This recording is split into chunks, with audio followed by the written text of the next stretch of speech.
ওঠো ভাইয়া, জমিদারের ছেলে লালু প্রতিদিনই আমাকে বিরক্ত করে। আজ তো ওড়না নিয়ে নিয়েছে, আমি কোনো মতো পালিয়ে এসেছি ভাইয়া। লালু এখন কোথায়? কলেজের সামনে রাস্তায় সব সময় আড্ডা দেয়, মেয়েদের বিরক্ত করে। আমার বোনের সাথে বেয়াদবি, আজ তুই শেষ। লালু, তোর কত সাহস আমার বোনকে বিরক্ত করিস? আরে ভয় পাচ্ছি। এই নে তোর বোনের ওড়না। শুধু আমার বোন না, তোর এমন হাল করব আজ থেকে কোনো মেয়েকে বিরক্ত করতে পারবি না। তুই হয়তো আমাকে চিনিস না। বন্ধুরা,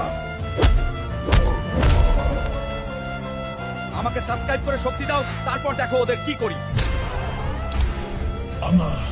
সাবস্ক্রাইব করে ভাইয়াকে শক্তি দাও, যেন বদমাশকে শায়েস্তা করতে পারে।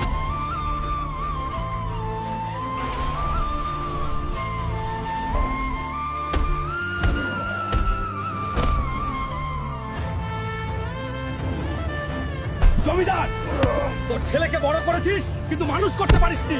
আজকের পর কোনো মা বোনকে বিরক্ত করলে বাপের নাম ভুলিয়ে দিব। বোন, কখনো কোনো বিপদ সামনে আসলে ভয় না পেয়ে আল্লাহকে স্মরণ করবে।